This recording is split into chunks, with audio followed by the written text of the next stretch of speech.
Así que nada, también agradecerle a Jorge por darnos esta clase por fuera de su horario de trabajo, que nada, nos ayuda un montón y es bastante necesario. Tenemos los grupos de estudio, ahora les dejo mi número por si alguno no está en los grupos de estudio, que nada, también nos ayudan a llegar mejor formados a la instancia de examen. Y mañana tenemos los simulacros de examen de crecimiento y desarrollo.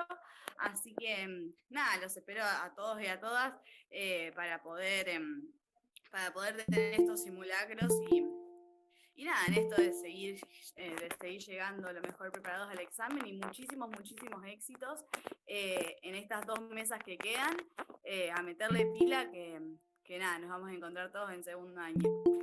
Jorge, ¿andás por ahí? Completamente, estaba escuchando atento. Muchas gracias, espero que estén todos bien. Creo que es fundamental una de las cosas que decías, que era ese final donde está el deseo de todos poder encontrarse en segundo año. Y sobre todo creo que el deseo más próximo y cercano es para cumplir esa meta, rendir primero bien crecimiento.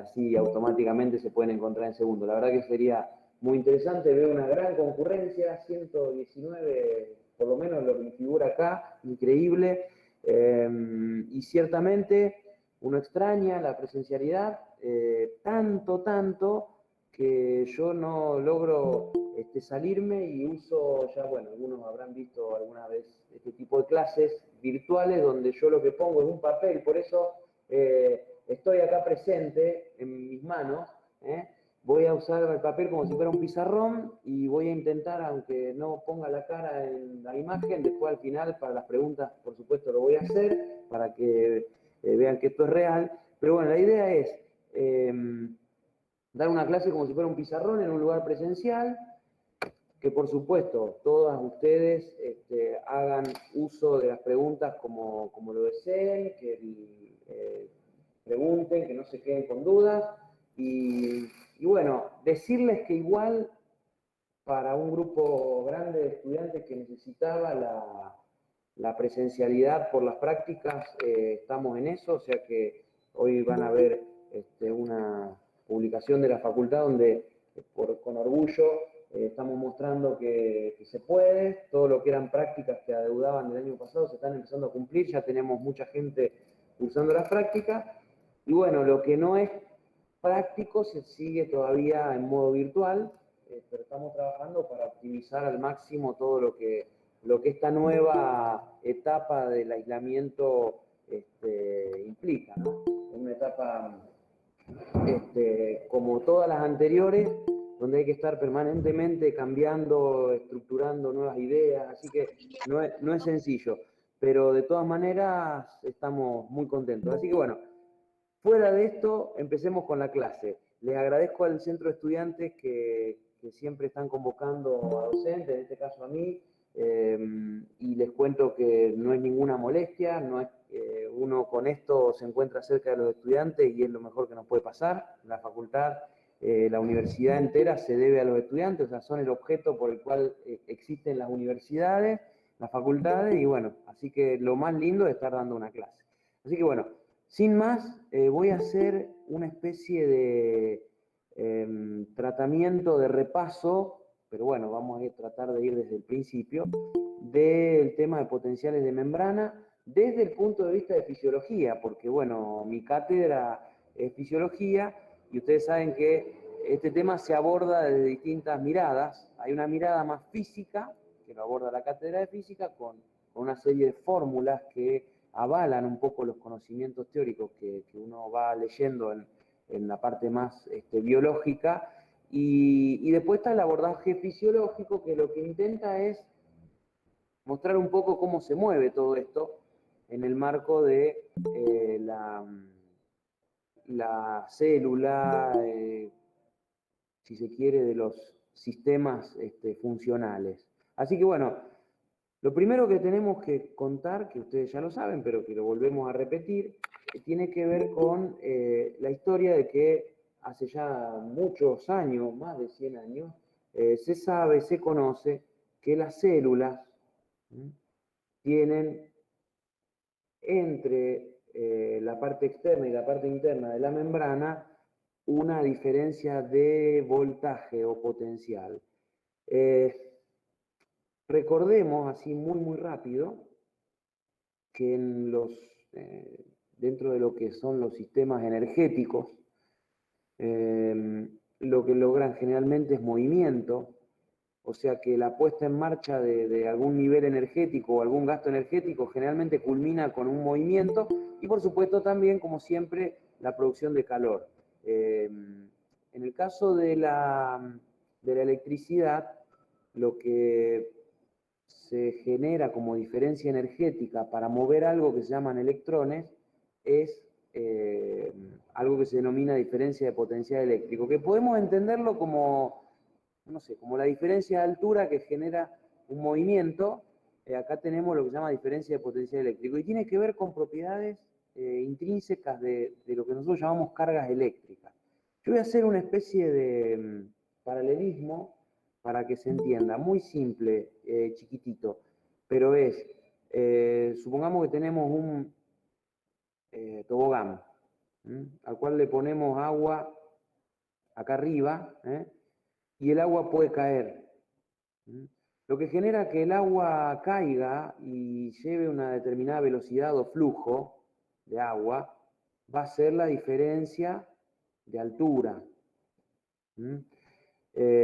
Por supuesto que podrá haber piedras en el camino que ejerzan un freno a ese flujo y esas piedras nosotros le podremos llamar una cierta resistencia, pero si yo hago que esta altura sea mayor, o sea, si yo hago que este tobogán caiga desde más alto, y lo pongo así en vez de así, voy a obtener más flujo cuando esté más alto. O sea, cuando la diferencia de altura sea mayor, el flujo va a ser mayor.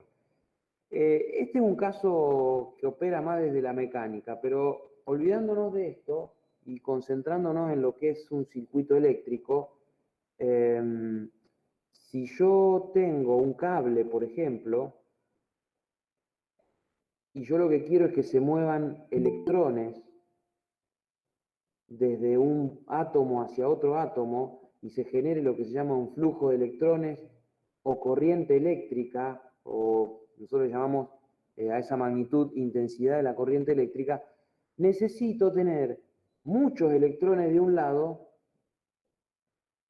y poquitos del otro, para que haya un gradiente. Entonces, si hay muchos electrones de un lado y menos del otro, van los electrones a moverse de donde hay más hacia donde hay menos. Por supuesto, si yo pongo muchos más electrones de este lado, la energía va a ser mayor. Esta diferencia entre electrones de un lado y del otro es lo que nosotros llamamos diferencia de potencial eléctrico, que se escribe con una B corta o también con una E, diferencia de potencial. O sea que mientras más diferencia haya entre el potencial de las cargas de un lado y del otro, va a haber más diferencia de electrones para que esos electrones fluyan a través de un material conductor, pasando de átomo en átomo a mayor velocidad. Por supuesto, no todos los materiales son conductores. El metal es un buen conductor, el agua es un buen conductor, pero por ejemplo el plástico no. Entonces esta corriente eléctrica de electrones no se va a generar si el elemento no es un conductor, como por ejemplo el plástico. Acá clásicamente podemos tener lo que nosotros llamamos la fuerza electromotriz. Necesitamos una batería, un enchufe, algún elemento que sea capaz de generar esta diferencia. Las pilas habitualmente tienen en un extremo, por ejemplo, lo que se llama el polo positivo, lo voy a dibujar acá. La pila tiene un polo positivo que tiene poquitos electrones, por eso se llama positivo, porque hay pocos electrones. Y tiene uno negativo, que es donde está lleno de electrones. Si ustedes conectan un cable entre un extremo y otro, los electrones van a circular. Y podrá usarse para distintas funciones de tipo trabajo. Siempre en general en el medio de todo este circuito, aún por el propio cable, aparecen fenómenos que retrasan la intensidad de corriente, que es lo que nosotros llamamos la resistencia. Hay elementos que muchas veces generan resistencia para que el flujo de electrones sea menor. Por ejemplo, una de las viejas lamparitas, las lamparitas que eran a resistencia, lo que hacen es tener una resistencia, un material muy delgadito para que los electrones tengan que pasar apelotonados, se genera calor y se produce la incandescencia de la lamparita. Digo como para que tengamos un poco de idea. En este caso, en el caso de la pila, la diferencia de potencial se mide en una unidad llamada voltios, y en este caso puntual de la pila, ustedes habrán visto que es de 1,5 voltios. En el caso de una batería de esas chatas, grandotas, son 9 voltios. En el caso de una batería de auto son 12 voltios. Y en el caso del enchufe de la pared son 220 voltios en Argentina, 110 voltios en Estados Unidos. Es decir, el voltaje para nosotros es la unidad en la cual se mide la diferencia de potencial eléctrico, que tiene que ver con esa diferencia entre cuántos electrones haya de un lado y del otro para permitir un flujo de electrones. Esto, en una pila de 1,5 voltios, también existe en nuestra célula. O sea que la célula, como tal, tiene más electrones de un lado que de otro de la membrana, y entonces nosotros pensamos en la parte interna como la zona negativa y la parte externa como la zona positiva. Y si lográramos medir ese voltaje, que se puede hacer, por supuesto, y lo tomamos como referencia al interior, vamos a ver en un aparato que se llama voltímetro, tester, osciloscopio, dependiendo un poco del tipo de aparato, que aparte necesitamos electrodos que pinchen la célula muy bien para no romperla, pero bueno, haciendo una experiencia bien hecha, de las que se hacen habitualmente, uno puede llegar a encontrar que en el interior de la célula puede haber un voltaje de menos 90, menos 80, menos 70, yo voy a poner acá menos 70 milivoltios, como para mostrar, porque esto depende de muchas cosas. Pero bueno, 70 milivoltios predominando el negativo en el interior, quiere decir que más electrones en el interior, es, si lo transformamos a voltios, 0,07 voltios. Es mucho más chico que una pila, pero tampoco tanto. Y además ustedes saben que estamos llenos de células, o sea que evidentemente tenemos mucha electricidad en nuestro cuerpo, muchas diferencias de potenciales que generan corrientes eléctricas. Esto es llamado en la jerga cotidiana potencial de membrana en reposo. Potencial de membrana en reposo. Está en todas nuestras células y algunas células tienen la posibilidad de cambiarlo frente a determinados estímulos. Y ahí ya vamos a dejar de hablar de potencial de membrana en reposo y ya vamos a hablar de otra cosa. Vamos a hablar de potenciales que sean graduados, locales, de acción, etcétera, etcétera. Pero vamos a concentrarnos un ratito en esto, en lo que sería el potencial de membrana en reposo, cómo se produce, por qué está, etcétera.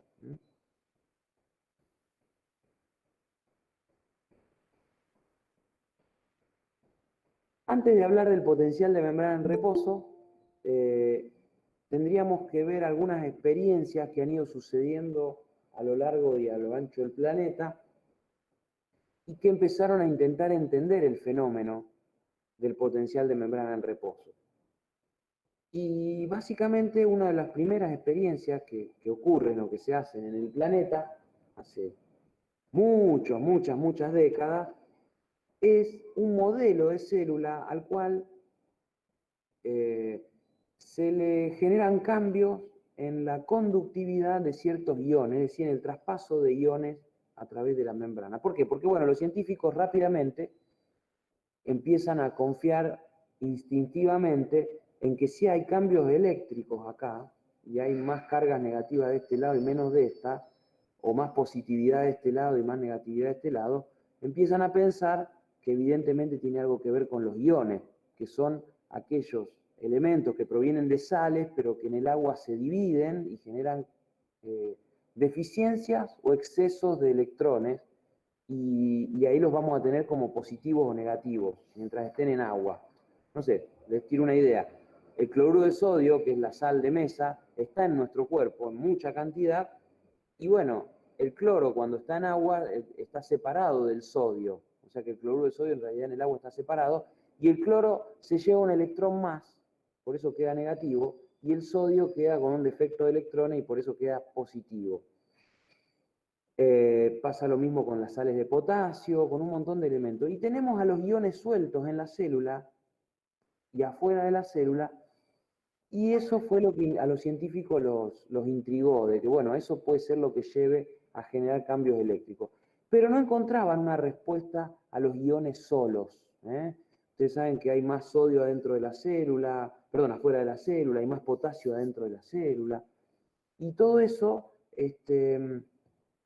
no terminaba de explicar por qué pasaba esto. Entonces empezaron a diseñar distintos experimentos, hasta que hubo uno que la verdad que produjo un cambio interesantísimo en la física o la fisiología de las membranas, que tenía que ver con esto.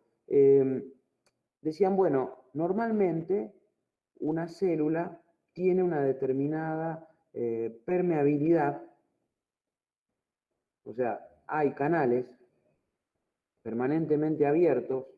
Los canales permanentemente abiertos se llaman canales pasivos para que pase el potasio. O sea que el potasio, que está en grandes cantidades adentro de la célula, fluye a través de estos canales hacia el exterior, porque afuera hay menos.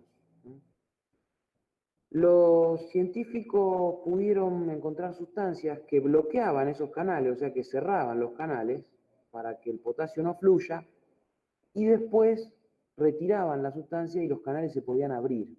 Entonces lo que empezaron a hacer es un diseño, un experimento donde se medían los voltajes en función del tiempo y en función de los cambios que fueran ocurriendo. Entonces ellos veían lo siguiente, que cuando estaba cerrada la permeabilidad al potasio, o sea, cuando el potasio no se fugaba hacia el exterior, el voltaje era cero. 0 milivoltios. Pero ¿qué pasa? Cuando abren la permeabilidad al potasio, o sea, de repente abrían estos canales, el potasio empezaba a fluir hacia afuera, y ahí es cuando, de estar en cero el voltaje, bajaba violentamente hasta un valor, por ejemplo, en esos experimentos cercano a menos 90 milivoltios. De repente esto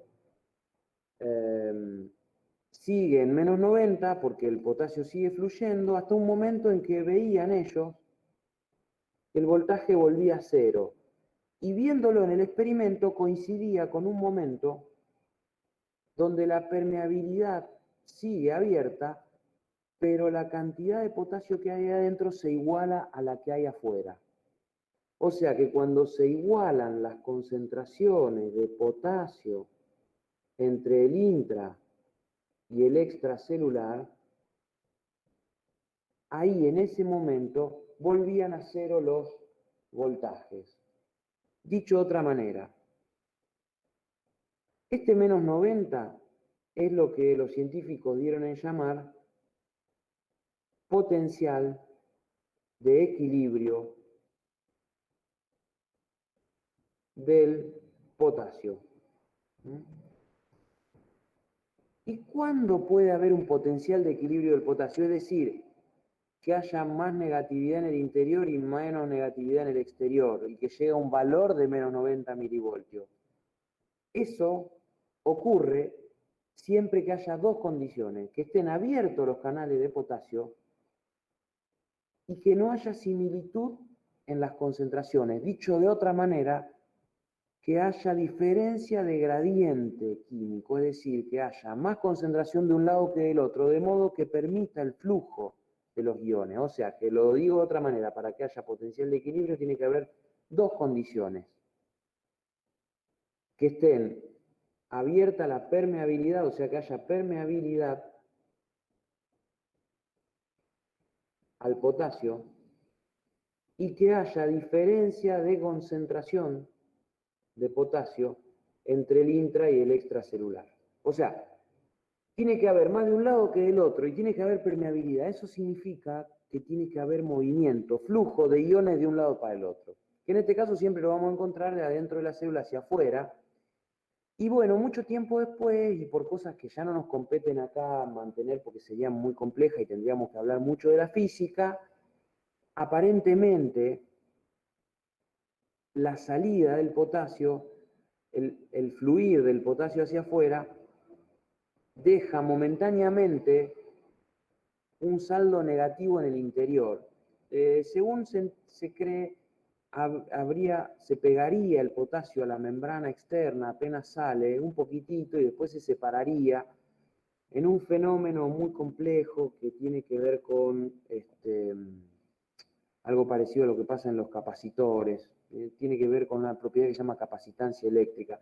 Pero básicamente nosotros en la práctica, sus docentes, y para entenderlo en la vida cotidiana, en los momentos en que esto nos va a servir y mucho, que es cuando hagamos neurología, cuando hagamos montones de materias que tienen que ver con bloqueantes del sistema nervioso, como anestesia, un montón de terapia intensiva, etcétera, y por supuesto, cardiología, lo que sea, porque todo esto se estudia en todas las materias. De repente vamos a decirlo de una manera muy sencillita. Vamos a decir, la fuga de material positivo deja un interior negativo, porque el fenómeno se ve bien acá en los bordes de la membrana. Si nosotros empezamos a meternos más adentro o más afuera, con cables a medir, vamos a ver que el fenómeno no se puede medir. El fenómeno se mide bien en la membrana, adentro y afuera de la membrana. Por eso se llaman fenómenos de transmembrana, o por eso le decimos, como el título de este repaso, potenciales de membrana, porque están bien ahí. Y se ve que continuamente el potasio al fugarse va generando un interior de la membrana negativo, pero en el momento en que se fuga, deja de fugarse porque se igualan las concentraciones o se cierran la permeabilidad y chau, no hay más potencial de equilibrio, volvemos a cero. Entonces, el potencial de equilibrio del potasio es de aproximadamente menos 90 milivoltios. Depende también un poco de la célula, de cuántos canales haya. Para esta experiencia que yo les acabo de mostrar, no tiene que haber ningún canal abierto para ninguna otra sustancia, solamente para el potasio. Después hicieron lo mismo, obviamente, el mismo experimento, pero para el sodio. Entonces dijeron, bueno, lo vamos a hacer en otra hoja. A ver, para el sodio, lo voy a hacer en azul.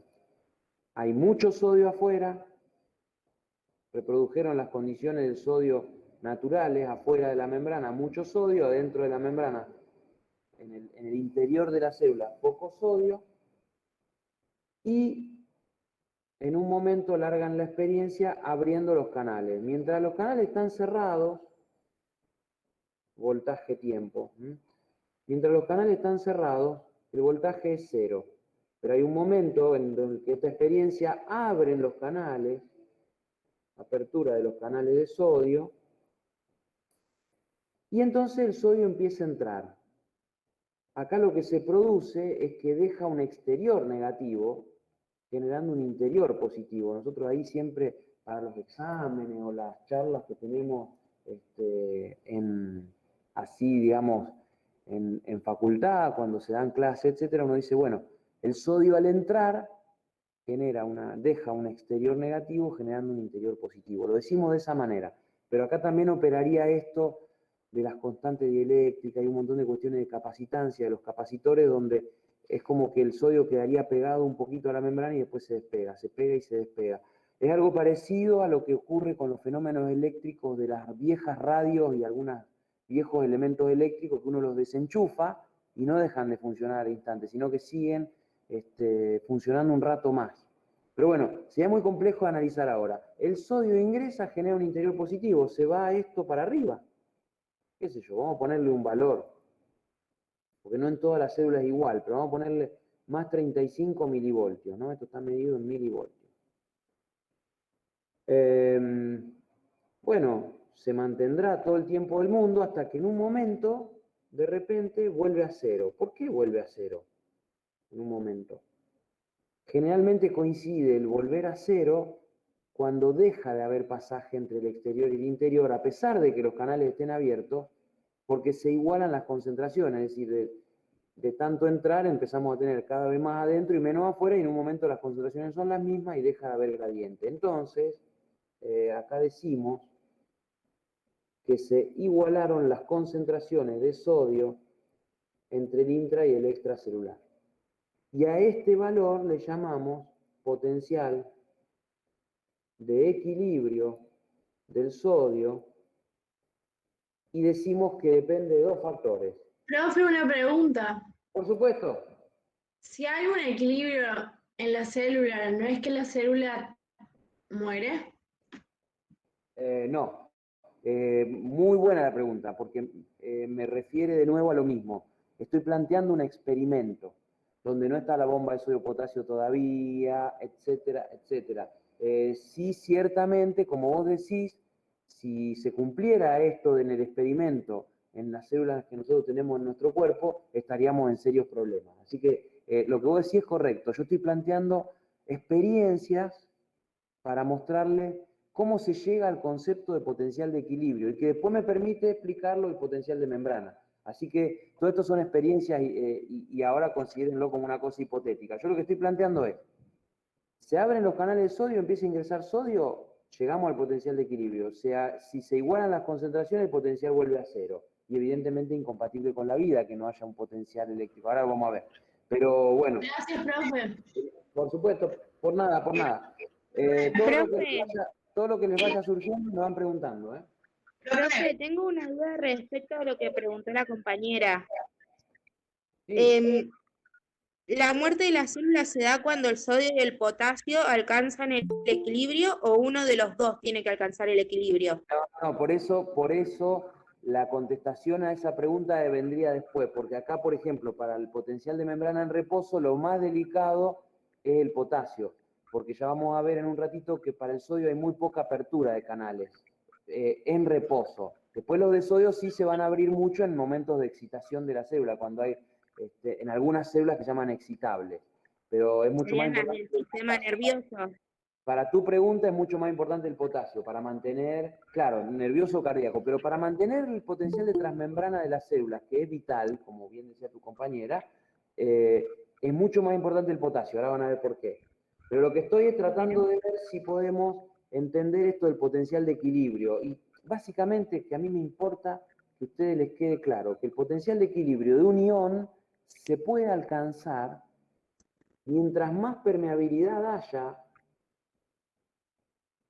a ese ion, por ejemplo en este caso el sodio, y mientras más diferencia de concentración que genere un movimiento de iones pueda haber. O sea, necesitamos el gradiente. Después también ahora en un ratito vamos a hablar de lo que es el gradiente eléctrico, pero aguarden un poquitín.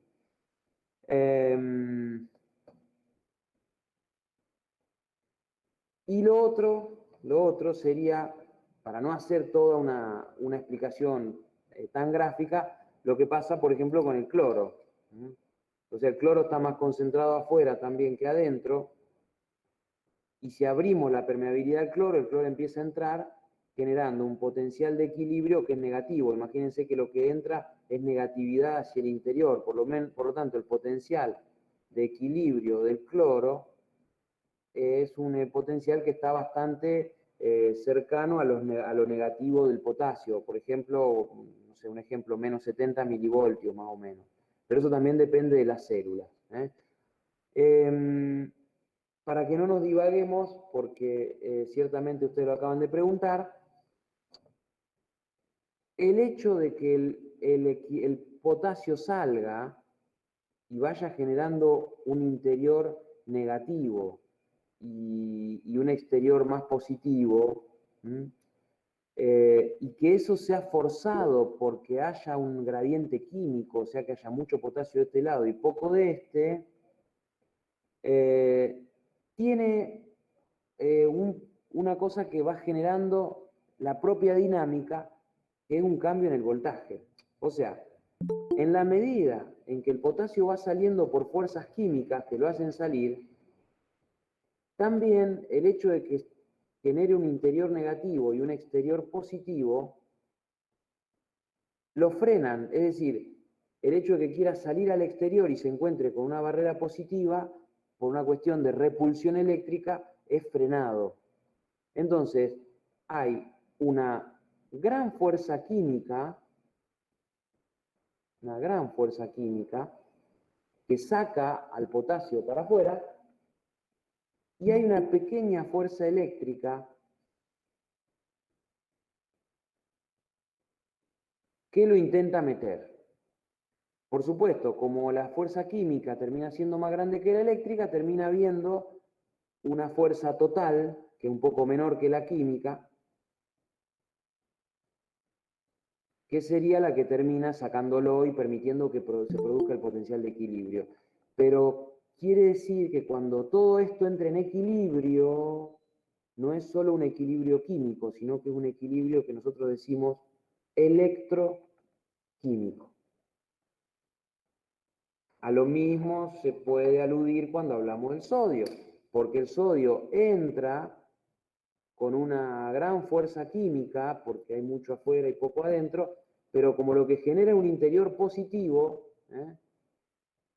le cuesta entrar por cuestiones de polaridad, porque tiene el mismo signo, entonces hay una tendencia a la repulsión eléctrica, pero por suerte, por suerte, no sé, por cómo se dan los números, termina siendo más fuerte lo químico que lo eléctrico, pero hay un balance neto y hay una resta a la fuerza que normalmente debería traer y que quizás hicieran que ese potencial fuera mayor que más 35, en realidad hay que restarle un poco de fuerza que la tiene por la parte eléctrica. Y entonces también este potencial de equilibrio, nosotros le decimos potencial de equilibrio electroquímico del sodio. Y lo mismo pasa con el cloro, hay una cuestión de repulsión que hace que se pierda fuerza eléctrica. Pero cuando se llega al equilibrio, evidentemente estamos con una dosis de química y una dosis de electricidad que permiten que la fluidez del ion sea más o menos constante y se generen los números que se generan. Bueno, ¿para qué los aburro con experimentos y esas cosas? Bueno, porque en realidad, sabiendo que existen los potenciales electroquímicos, ya es muy fácil entender qué pasa con una célula en distintas circunstancias. En reposo, vamos a hacer una célula acá en reposo, vamos a hacerla por acá. Las células en reposo normalmente tienen muchos canales de potasio abiertos, muchísimos. Profe, no se ve bien la imagen. A ver. Tiene que correr un poquito más la hoja para el costado. ¿Ahí o ahí? Ahí. ¿Ahí les gusta más? Sí, gracias.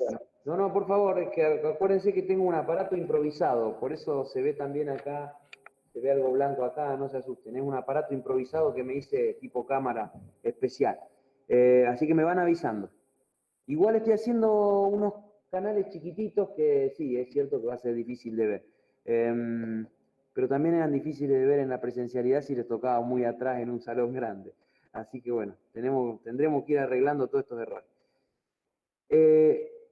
Lo que yo quiero que ustedes recuerden es que hay muy poquitos canales abiertos para el sodio, que acá lo estoy representando en azul. Se llaman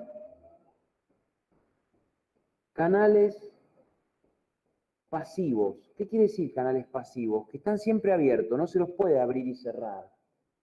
Los canales pasivos de sodio son muy poquitos y los de potasio son muchísimos. Y de cloro prácticamente no hay pasivos en una célula. Entonces, lo que va a haber es una gran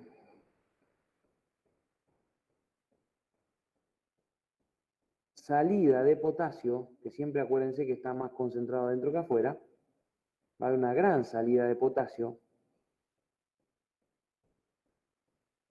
y el sodio, que está en grandes cantidades afuera,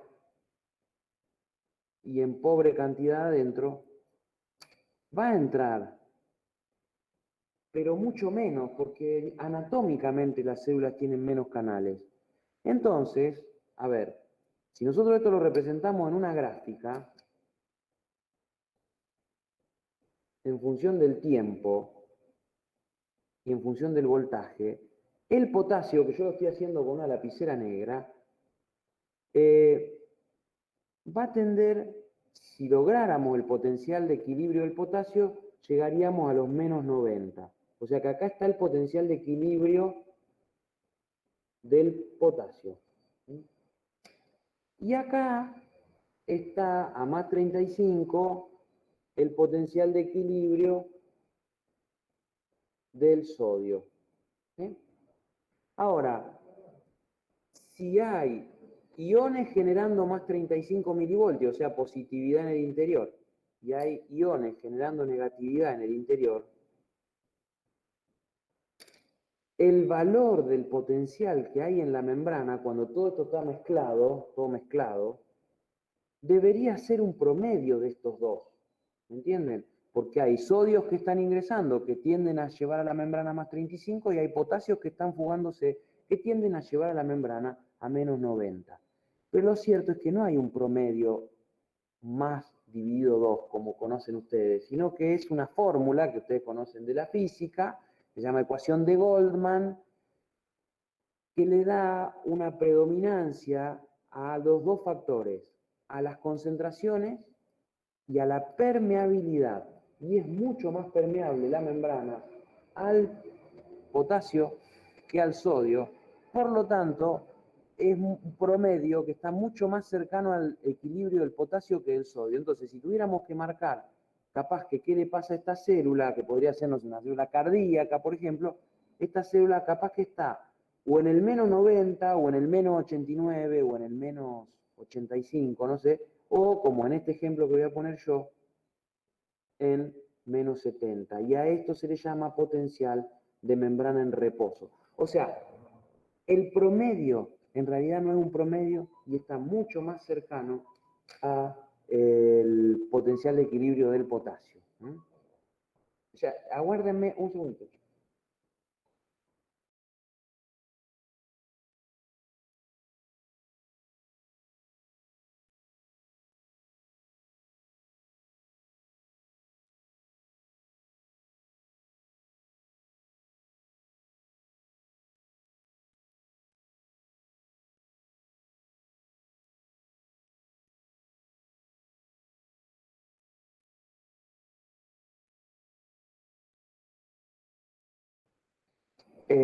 Disculpen la demora, justo recibí un llamado importante.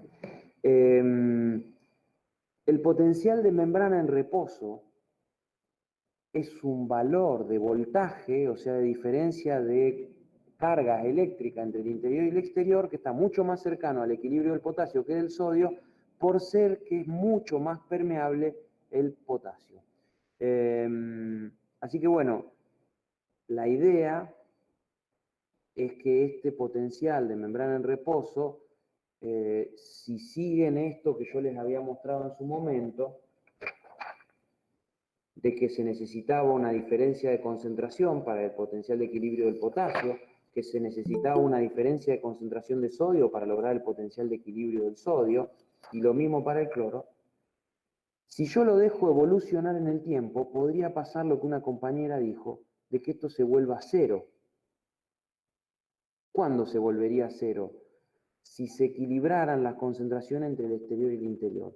Para que eso no suceda, hay una bomba, que ustedes conocen bien, que saca el sodio hacia afuera y mete el potasio hacia adentro, que se escapó, que se llama bomba de sodio-potasio, a la cual hay que meterle energía a través de una molécula energética que es el ATP,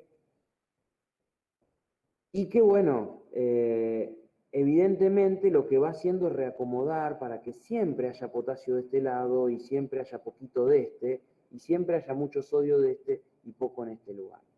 En realidad, intercambia más sodio que potasio, y por lo que yo les estoy contando, la cantidad de sodio que entra es muy pequeña, pero bueno, no se tienen que olvidar que el sodio también ingresa muchísimo en las células en otros momentos que van a ver ahora. O sea que muchas veces se necesita sacar mucho sodio porque el sodio a veces entra a borbotones. Por ejemplo, cuando tenemos los potenciales de acción. Ahora vamos a ver. Entonces, para Profe, sí. o sea, profe, que siempre va a estar abierta por esta bomba de sodio potasio para evitar que se llegue a la muerte celular. Sí, sí, claro, entre otras cosas, porque la bomba también te asegura un montón de cosas, es así, digamos, la bomba logra mantener ese equilibrio. Ah, listo, profe, gracias.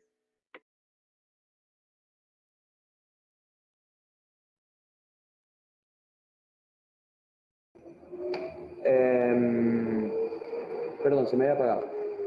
Eh, La bomba tiene un montón de funciones, porque permite también que haya un montón de movimientos intercelulares, o sea, es grandiosa la función de la bomba de sodio de potasio, pero acá en este sentido, por lo menos en el potencial de membrana, permite que las concentraciones sigan estables y que siga habiendo gradiente químico.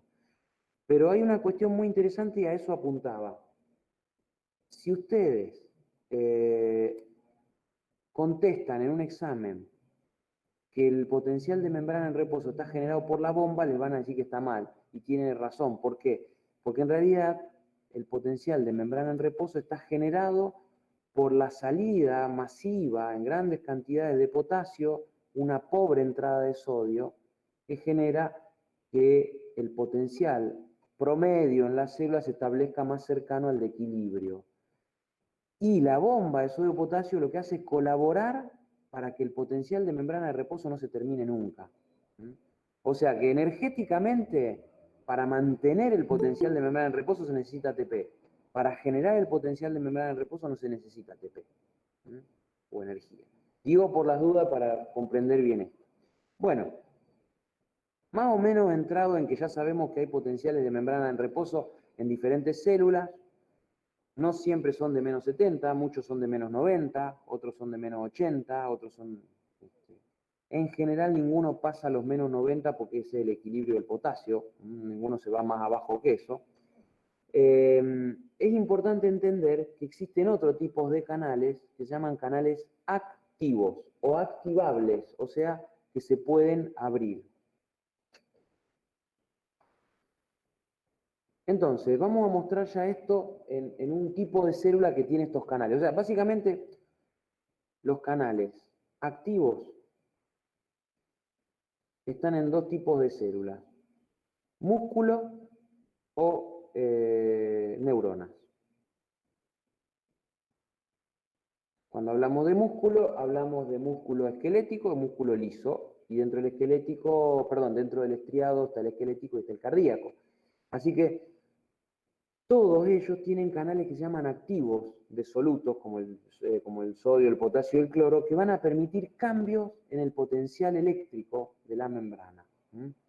Yo lo voy a representar en una célula, en una neurona. Por ejemplo, voy a hacer acá una neurona. Disculpen la gráfica, porque voy a hacer una sola dendrita. Estoy haciendo como una neurona que tiene una dendrita y un axón.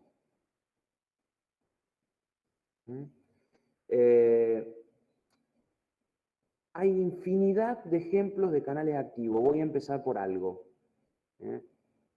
Voy a tomar como que esta neurona, para que ustedes entiendan, podría ser una neurona del tacto en la piel. Entonces esto está en la piel y bueno, esto está lleno de canales, por ejemplo, de potasio siempre abiertos.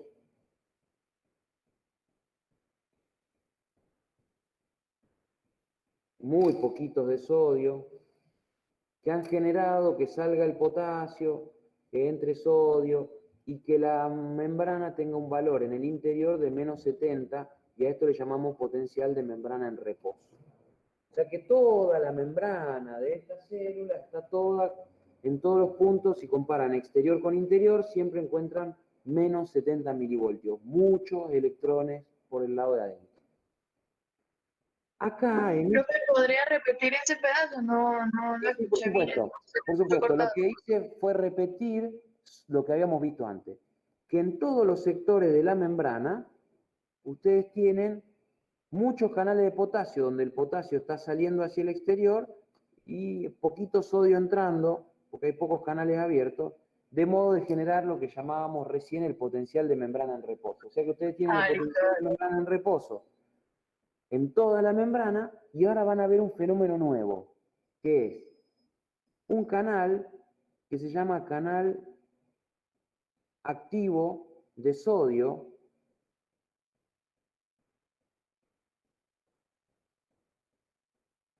mecánico. Este canal activo de sodio mecánico está cerrado siempre y es activable, por eso le decimos activo. No tiene que ver con la energía, sino con que se active, se abra. ¿Cuándo se abre? Se abre, por ejemplo, cuando se presiona la piel.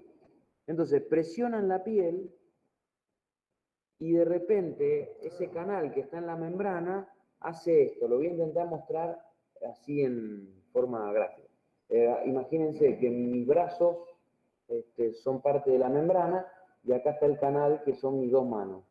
Cuando se toca la neurona, la membrana se deforma y miren lo que hace el canal.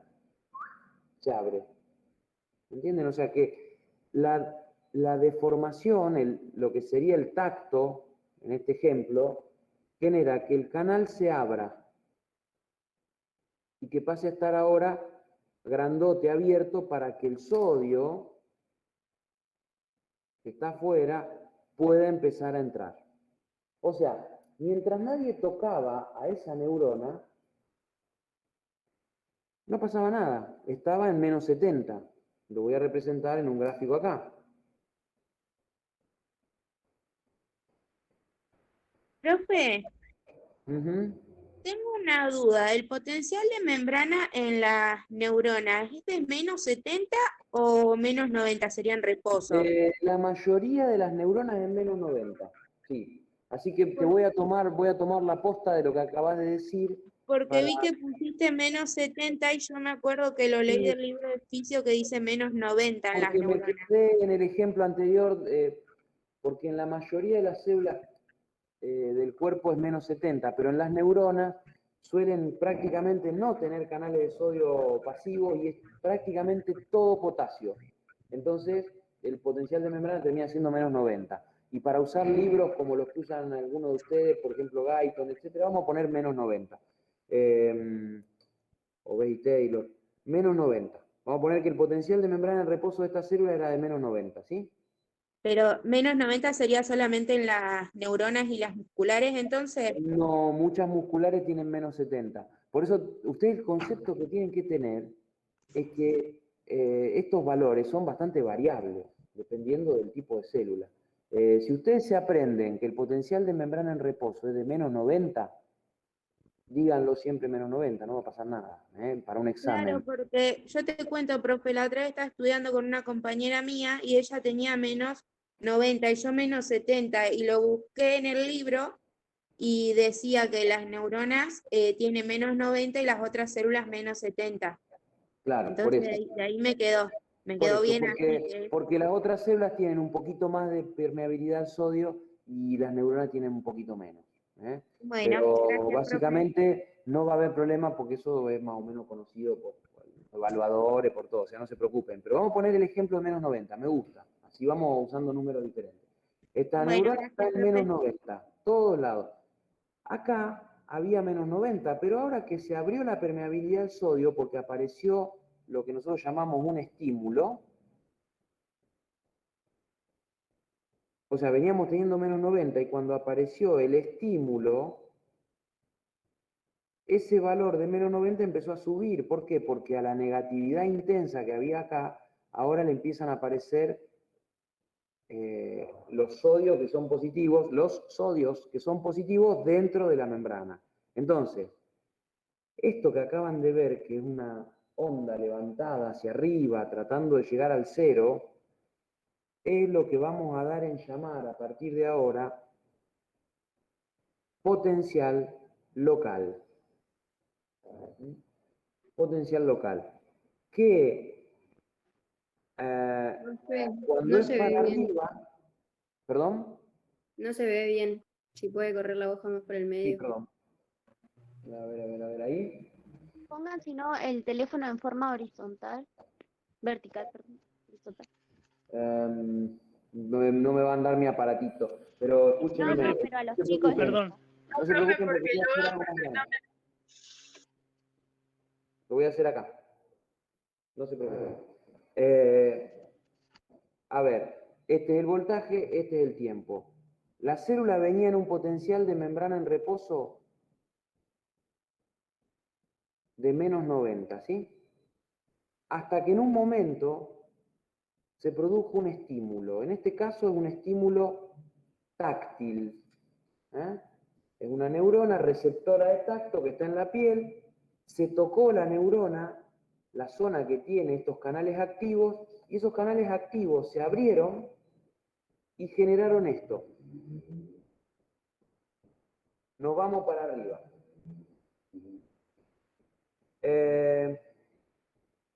En general, cuando los potenciales se van para arriba es porque lo que se abrió son canales activos de sodio.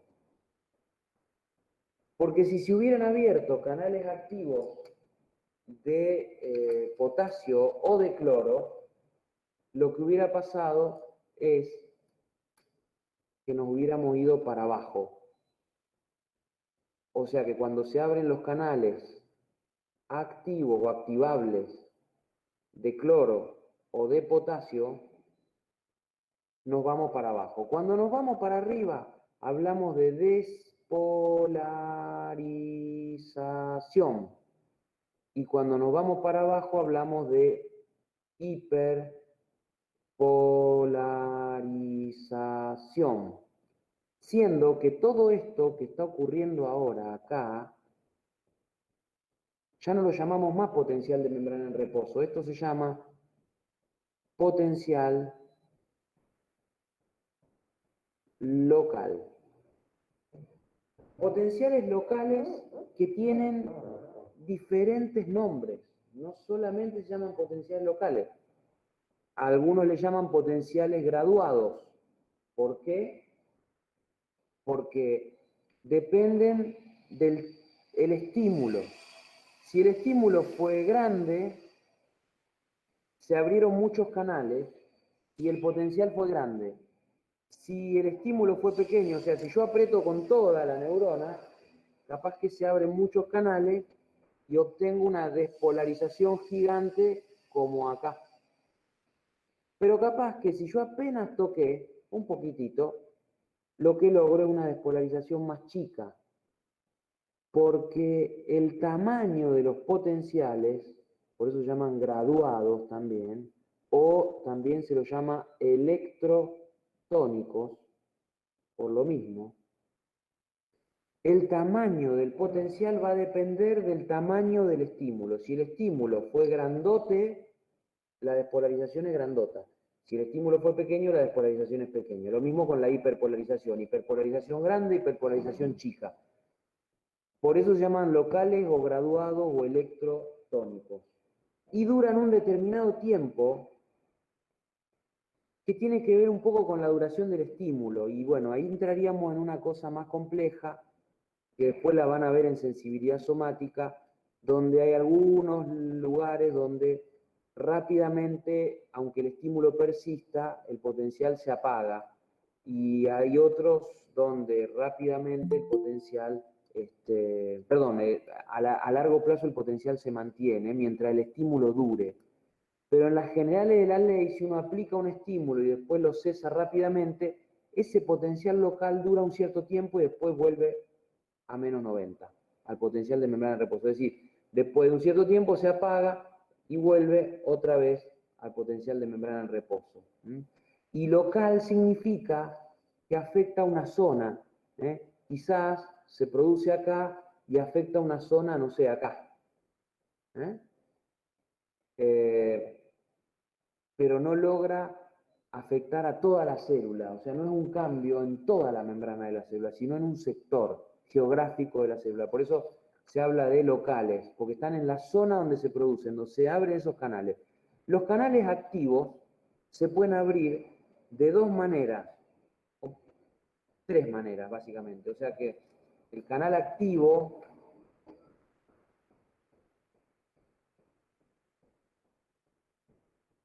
se puede abrir en forma química, en forma mecánica o en forma eléctrica. Los que se abren en forma química o mecánica son los que van a generar potenciales locales. Y los que se abren en forma eléctrica van a generar lo que llamamos potenciales de acción.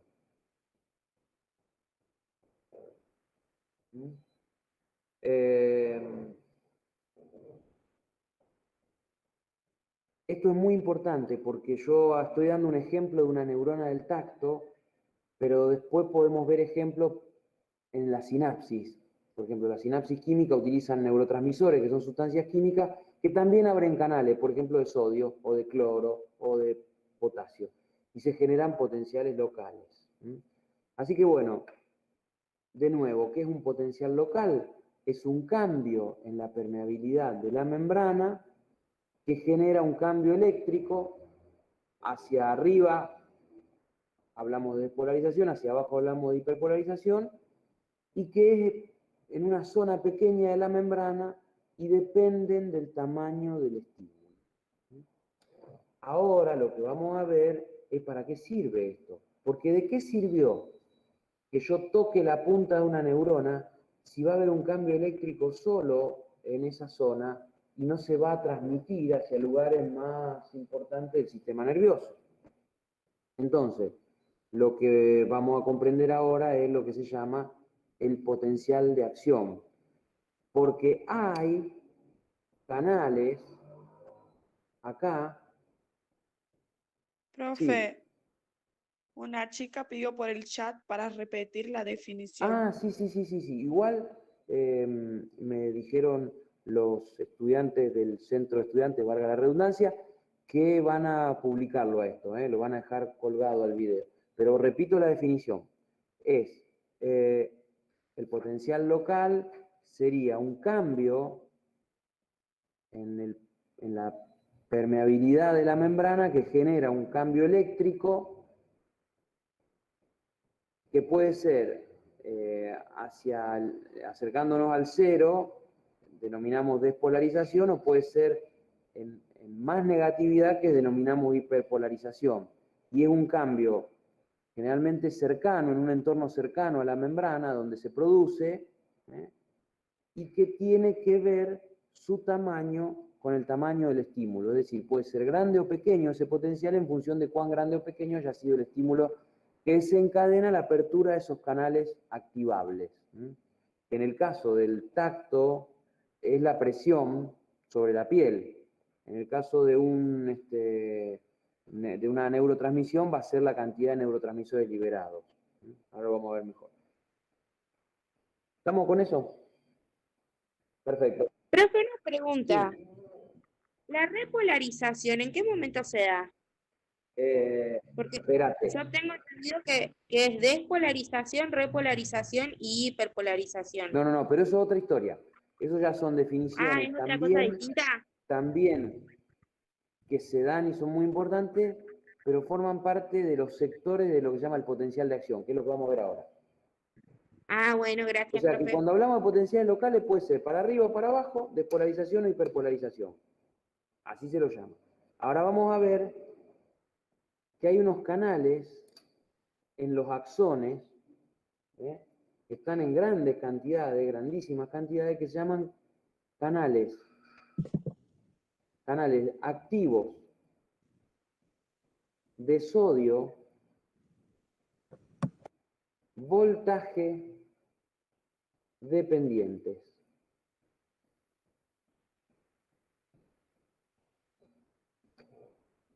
Estos canales activos de sodio, voltaje dependientes, se abren a un determinado voltaje.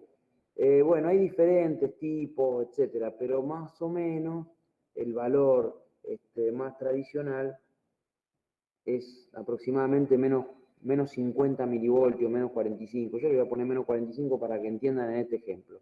O sea que estos canales se abren a menos 45 milivoltios, ¿sí? Y eso solo se puede lograr si hay un potencial local que llegó a esta zona. O sea, por ahí llegar a los menos 45 se habrá logrado si la despolarización de un potencial local fue lo suficientemente intensa como para llegar a ese valor que habitualmente se llama valor umbral o potencial umbral. Es el valor al cual hay que llegar para que se abran estos canales que están en los axones, que se llaman canales activos de sodio, voltaje dependiente, que se abren todos a la vez cuando se llega a ese voltaje de menos 45 y el sodio empieza a entrar a borbotones, pero cantidades industriales de sodio empiezan a entrar acá dentro del axón, generando que el voltaje se vaya muy, muy alto. Lo voy a representar acá.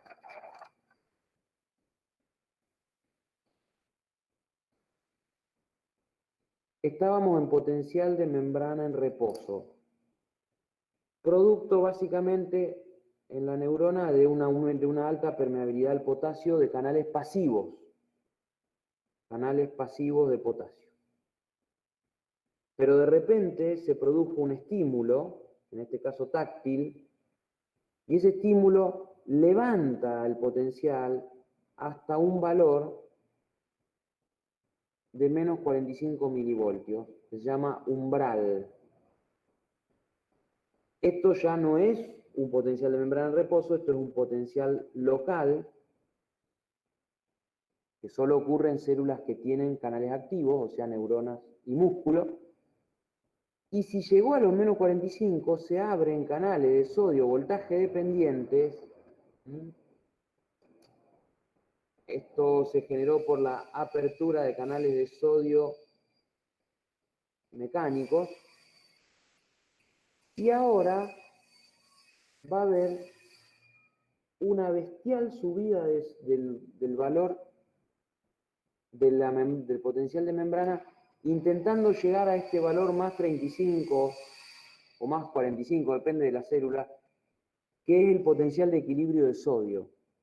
¿Se acuerdan que el potencial de equilibrio del sodio era más o menos de esos valores?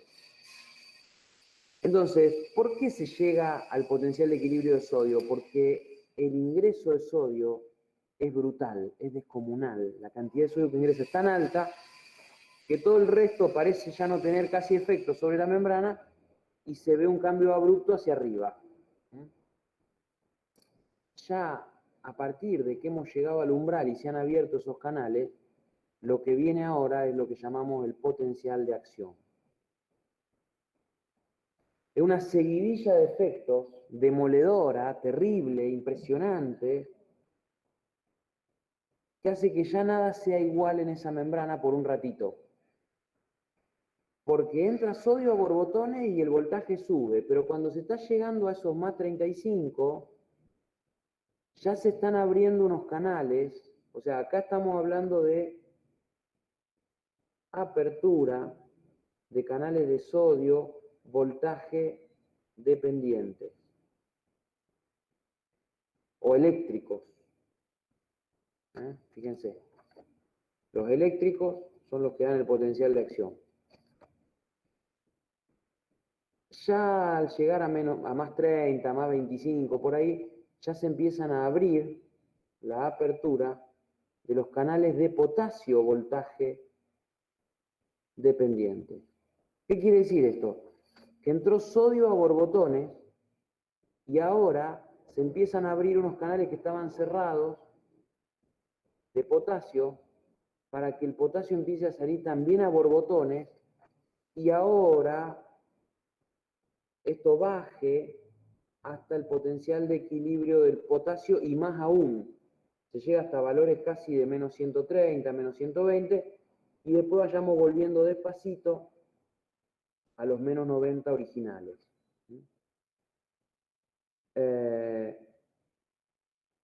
Se abre el sodio, sube violentamente el voltaje porque entra sodio a borbotones, se abren los canales de potasio, se fuga potasio, esto hace bajar el voltaje, y a esta fase de ascenso se le llama fase de despolarización del potencial de acción.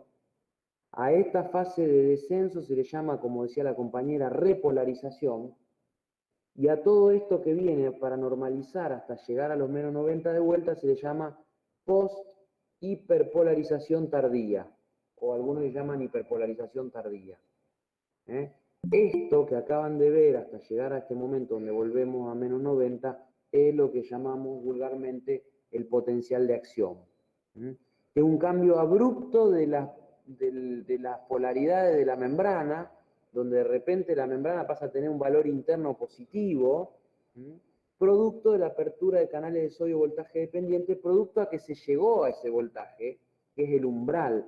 Porque si hubiera sido un toque chiquitito, en vez de un toque fuerte, capaz que acá se generaba un voltaje de menos 50, llegaba hasta acá, pero no lograba abrir los canales de sodio que se abren a menos 45. O sea, quizás podría haber sido este el potencial, chiquitito, no hubiera llegado a menos 45. Y si es este, lo llamamos, fíjense la cantidad de nombres que hay acá, potencial subumbral, o sea que está por abajo del umbral.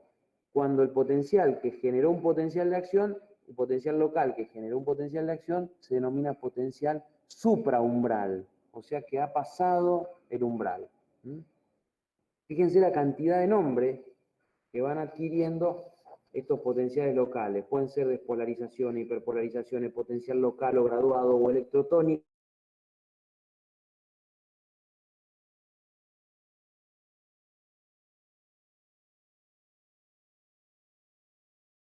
No va a llegar a producir un potencial de acción. Solo producen potenciales de acción aquellos potenciales locales que superan el umbral.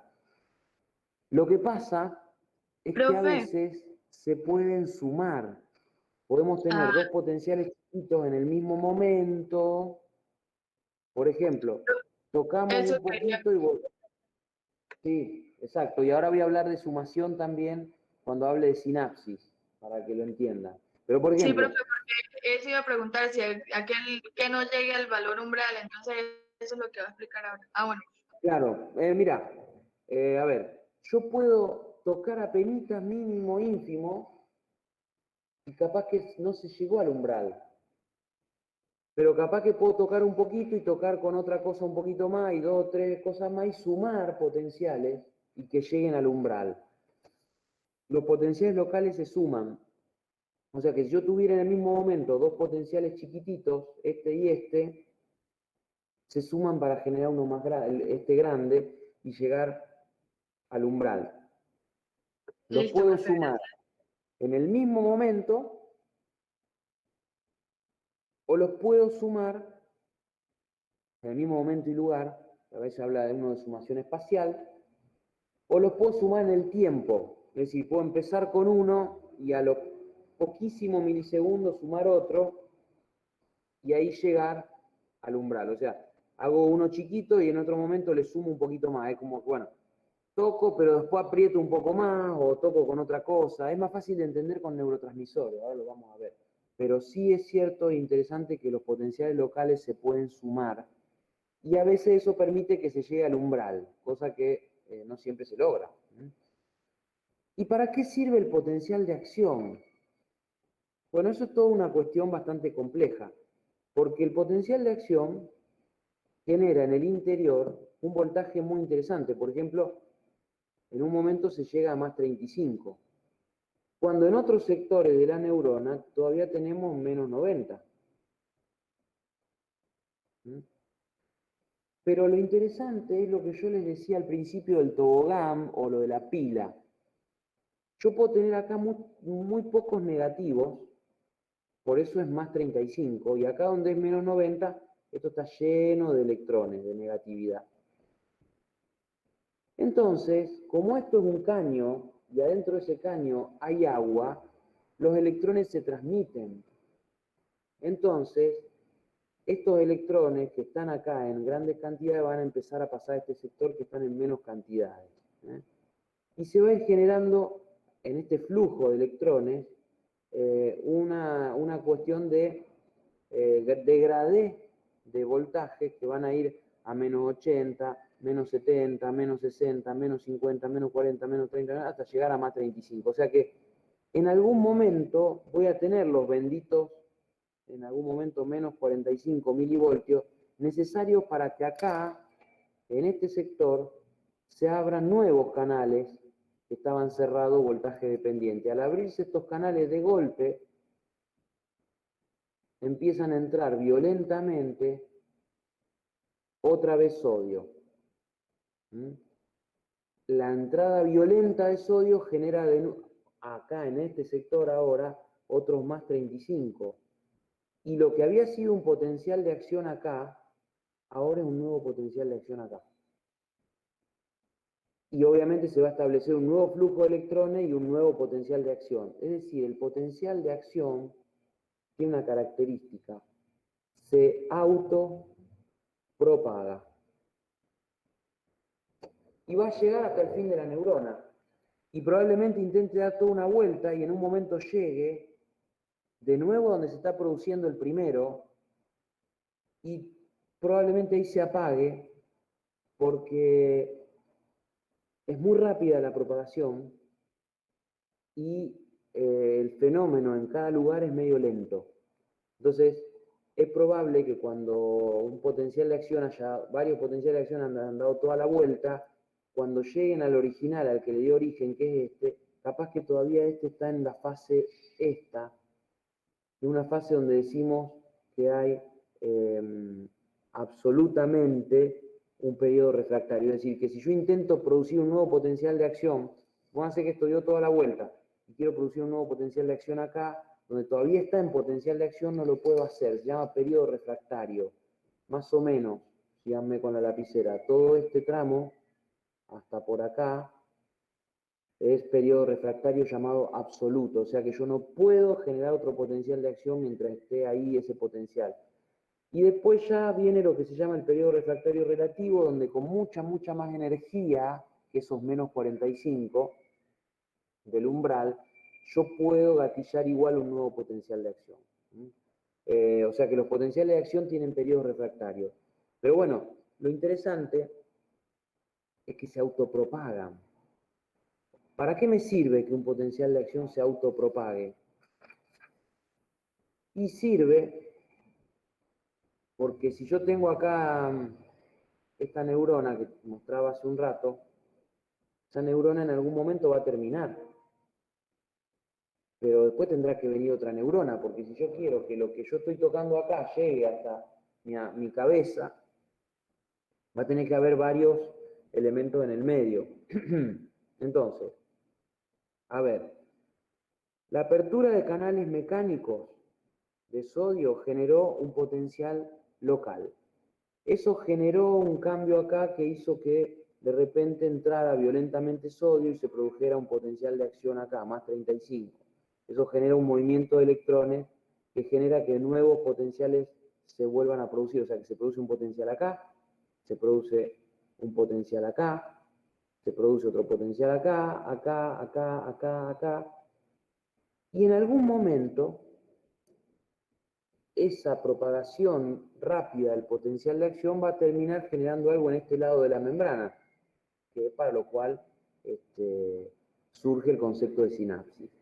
Antes les cuento que la velocidad con que se propagan los potenciales de acción por acá tiene que ver con la velocidad con que los electrones van circulando por el interior de este cilindro. Y eso tiene que ver con el tamaño de ese cilindro, porque si el diámetro es grande, los electrones van a fluir desde donde hay más negatividad hacia donde hay menos negatividad de una manera rápida. Si es grande, si es ancho el cilindro, si tiene buen diámetro. Si es finito, los electrones tienen que ir agolpándose para pasar y les cuesta mucho más llegar. Entonces, lo que nosotros vemos habitualmente es que el diámetro de la fibra, del axón, genera la velocidad de conducción mayor. Es decir, a más diámetro, más velocidad de conducción de los potenciales de acción, que son estos. A su vez también es interesante que si le ponemos una cobertura mayor a este axón, porque ya la membrana lipídica evita que muchos electrones se vayan para el medio externo, y eso mejora la conducción eléctrica. Pero si nosotros además lo rodeamos de una cinta adhesiva, que es la vaina de mielina, la conducción acá va a ser perfecta y no se va a escapar nada hacia afuera, entonces va a ir mucho más rápido, los electrones acá adentro van a ir mucho más rápido que si se difunden hacia el exterior. Esa velocidad que llevan acá los electrones va a ser mejor si hay mielina. Y lo que ustedes conocen como conducción saltatoria no es más ni menos que se produzcan potenciales de acción solo en los lugares donde hay espacios entre célula de Schwann y célula de Schwann, llaman nodos de Rambier. Pero no es que la conducción por la mielina es rápida porque es saltatoria, es rápida porque es rápido adentro, al estar envainado. Y después lo que llamamos conducción saltatoria tiene que ver con que nosotros dentro de un axón tenemos solo algunos sitios donde se puede producir potencial de acción y es donde no está la mielina. O sea que los potenciales de acción parecen saltar entre vaina y vaina, pero tienen que ver con la única zona donde se pueden producir, porque en el resto están envainados. Así que no digan que gracias al salto de la conducción saltatoria es la velocidad. La velocidad es mayor si el diámetro es grande y si la célula está cubierta con una banda si se quiere, anticonducción o no conductora, que es la vaina de mielina, que facilita que las corrientes adentro no se escapen, que no sean tan dispersas. O sea que la mielina y el alto diámetro colaboran con una alta velocidad de conducción. Profe, una pregunta. Sí. ¿Esto comienza a funcionar desde el nacimiento o está después de la mielinización? No, tu pregunta es buenísima, che. Esto está funcionando desde el nacimiento y está lleno de neuronas sin mielina que funcionan igual. Y funcionan, nada más que van más lento adentro la conducción, nada más.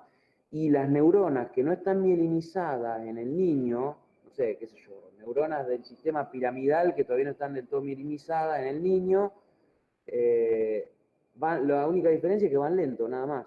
Pero cuando se terminan de mielinizar ya son mucho más rápidos y perfectos en el sentido de la conducción.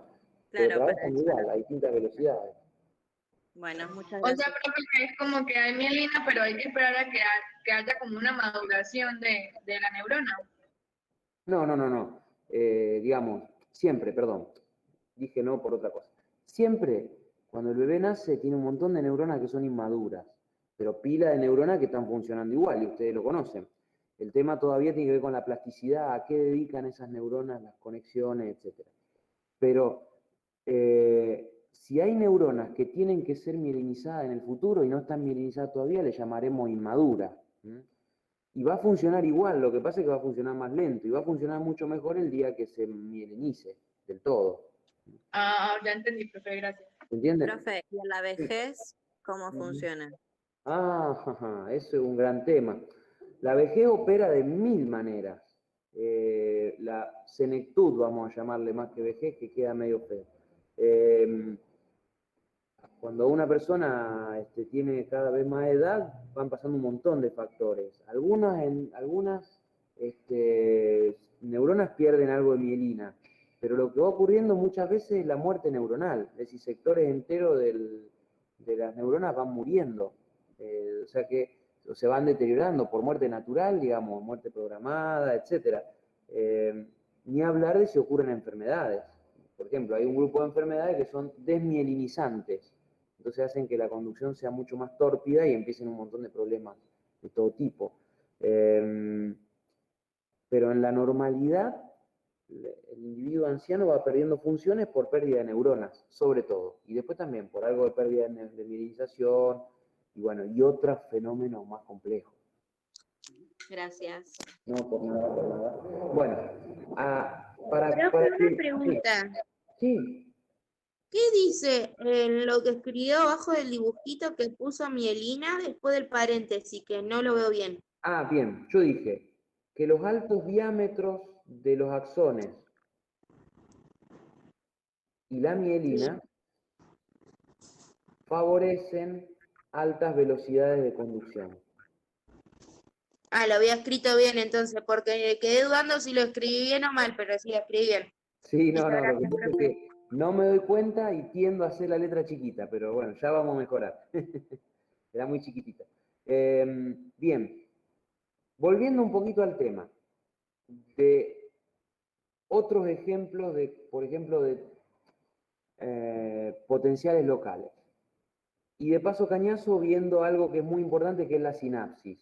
Acá lo que acabamos de ver en este ejemplo es un ejemplo de neurona receptora. ¿Mm?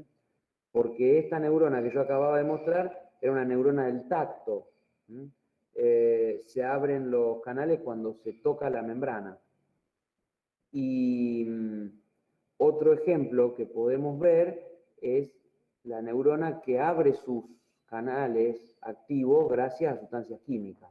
Eso ocurre, por ejemplo, cuando en una sinapsis, hay dos tipos de sinapsis, están las eléctricas y las químicas. La eléctrica es un puente entre dos neuronas, o sea, tenemos acá otra neurona, o la dendrita de otra neurona, no importa, y lo único que hay entre medio es un puente. Si hay un puente eléctrico que se llaman uniones nexo, directamente los potenciales que llegaron acá pasan acá y siguen hacia la otra neurona. Esto ocurre, por ejemplo, en algunos sectores del aparato digestivo, en el corazón y en algunas pocas neuronas. Pero el ejemplo más común de sinapsis en una neurona es la sinapsis química. ¿Mm? Profesor, Sí, una pregunta, una consulta. sí. Bueno, como sabemos, la piel está recubierta con un montón de tipos de receptores de dolor, de tacto, presión. Y bueno, la conducción de esos receptores hasta la área somatoestésica y en el cerebro son conducidos por el mismo tipo de neurona, ¿cierto? No, perdón que no siempre son iguales. Por ejemplo, vos mencionabas muy bien un tipo de sensibilidad que es el dolor. Las Sí, neuronas del dolor, en su mayoría, las vías que llevan la información hacia la zona somatoestésica, como vos decís, son neuronas, por ejemplo, no mielinizadas o poco mielinizadas, de muy bajo diámetro algunas, y, por ejemplo, que viajan por sectores de la médula distintos. Por ejemplo, el tacto presión viaja mucho más por la zona posterior de la médula y el dolor viaja mucho más por la zona que se llama anterolateral de la médula. O sea que no son exactamente las mismas neuronas las que conducen. sí. De hecho, tienen que ser distintas neuronas además para que el cerebro pueda reconocer que una cosa es un dolor y que otra cosa es tacto. Claro. Y una otra duda es que, bueno, la verdad es que me parece que la función de las neuronas es solamente avisar la presencia de un estímulo. Porque se habla mucho, por ejemplo, de la conducción de la información, pero me parece que es algo muy, es como si fuera una notificación. Sí, sí, sí, sí, mira, a ver, yo porque estamos en una clase de repaso, pero siempre empiezo mis clases, tanto de sistema endocrino como de sistema nervioso, diciendo lo mismo. El sistema nervioso conduce información. Yo no diría solo recibe, porque también lleva información a un músculo para que éste se mueva, por ejemplo. O lleva información dentro del mismo cerebro para que se produzcan procesos reflexivos. No siempre es recibir información, pero sí, y te lo cambio un poquito, pero viene bien la aclaración, es conducir información. Conducir información, es el flujo de información que se ve a través de potenciales de acción. A través de la frecuencia de potenciales de acción se pueden entender en el sistema un montón de cosas. Pero es lo que vos decís, es conducción de información. Si el sistema nervioso conduce información en forma rápida y el sistema endocrino conduce información en forma lenta. La forma lenta a veces tiene más impacto y la forma rápida a veces tiene menos impacto, pero es rápida. Es decir, hay ventajas y desventajas. Los sistemas rápidos tienen sus ventajas y tienen sus desventajas.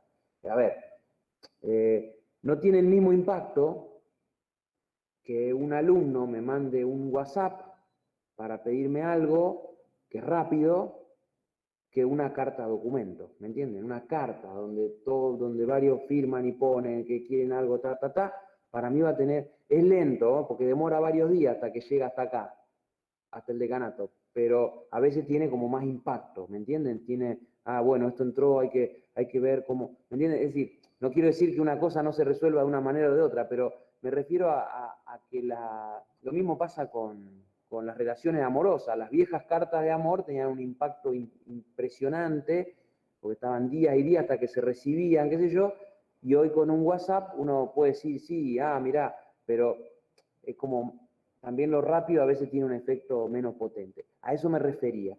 Entonces, lo que yo voy con lo que vos decís en acuerdo pleno es en que, Marlos, lo que yo quería, en acuerdo pleno es que conducen información. Yo no diría solo que reciben, ¿no? Transmiten información. Dale, correcto. Gracias por... Bárbaro, no, pero por favor, al contrario. Bueno, entonces sigamos con esto que quiero mostrarle porque es un muy buen ejemplo de potenciales locales. Supónganse que esta neurona se activó. Están los potenciales de acción.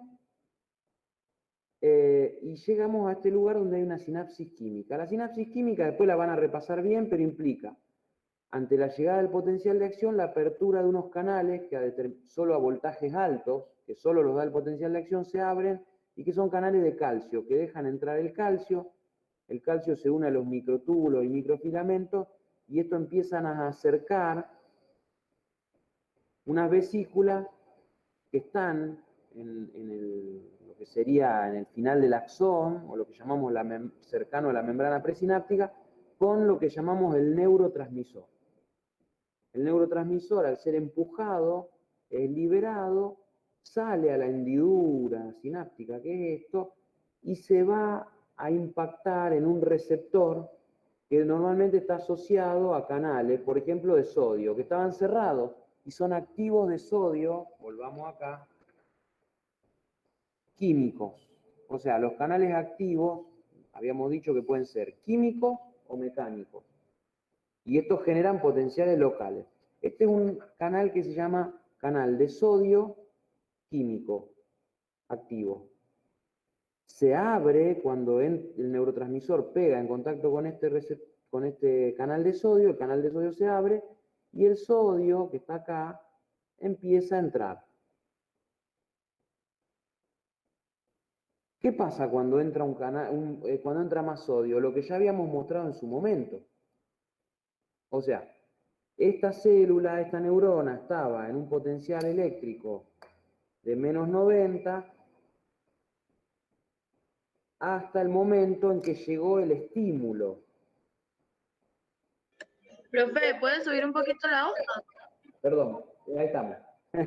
Sí, Gracias. disculpen. El estímulo en este caso ya no es tocar como antes. Acá el estímulo es químico. El estímulo para este caso sería el neurotransmisor. Llegó el neurotransmisor, se pegó a los canales y si se liberaron, voy a decir una barbaridad, gente, pero se liberaron 20 neurotransmisores, capaz que se produce un potencial local pequeño. Si se liberaron 40 neurotransmisores, capaz que el potencial local va a ser mayor. Capaz que llegue al umbral, queda menos 45, y a partir de ahí, en esta zona, empiecen los potenciales de acción de vuelta. O sea que, gracias al neurotransmisor que pasó de este lado, se produjo un potencial local que si superó el umbral va a producir potenciales de acción que van a transmitir la información, como decía el compañero, hasta el final de esa neurona para que llegue a hacer sinapsis con otra neurona. Pero fíjense qué interesante los fenómenos de sumación o resta, que a veces hay neuronas... Profe, Sí. Una pregunta, cuando se da la sinapsis, o sea, la velocidad del estímulo, ¿va a ir disminuyendo? No, la velocidad del estímulo es una cosa. Velocidad del estímulo sería cuánto el neurotransmisor tarda en estimular a la célula, que eso es otra cosa. Lo que vos te estás refiriendo, me parece, no es velocidad del estímulo, sino velocidad de transmisión. Si vos- Eso, lo dije si mal, vos- profe, perdón. no, pero estoy para aclarar duda, por eso mismo. Si vos tocas acá, Sí, y la información que tiene que llegar hasta el cerebro, va a ser mucho más lento la transmisión por estar estas sinapsis en el medio. Mientras más sinapsis haya, mucha más demora. La velocidad de transmisión por el axón es rapidísima y en la sinapsis hay una demora increíble. Pero aún así, entre que vos tocás y que llegó al cerebro, probablemente pasó menos de un segundo. Sin embargo, todos esos tiempos que hablamos de milisegundos serían mejores si vos no tuvieras esta sinapsis. Pero, siempre lo que decía del tiempo, chicos, a veces que haya una demora tiene algún sentido.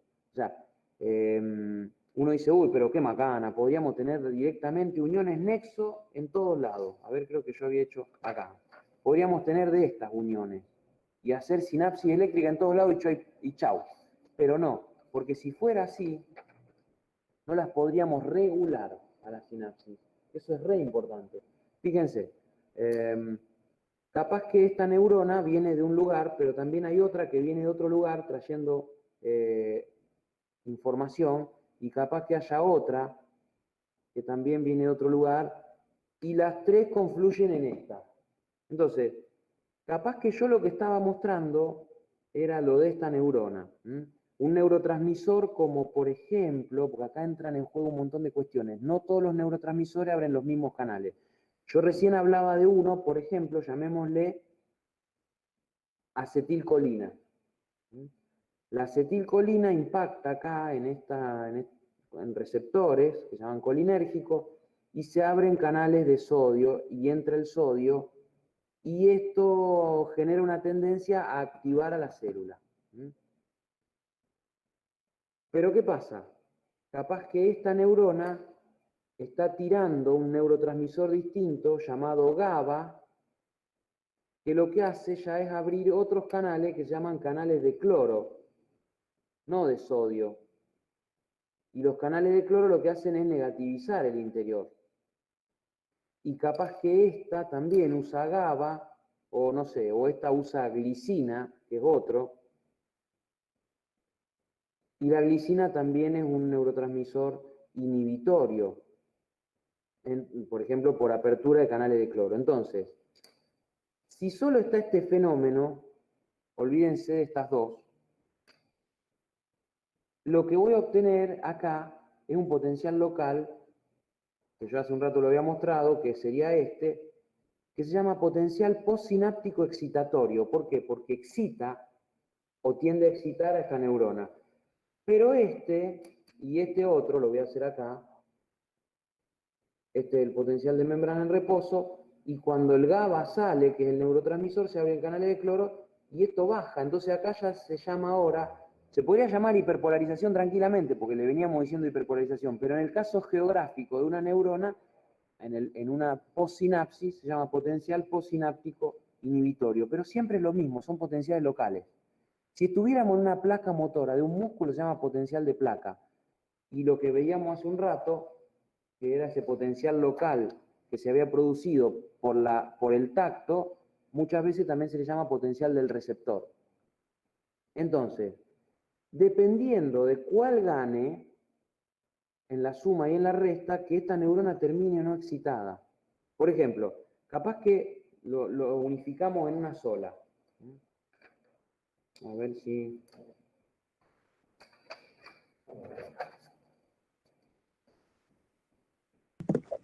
Quizás... Profe, Sí.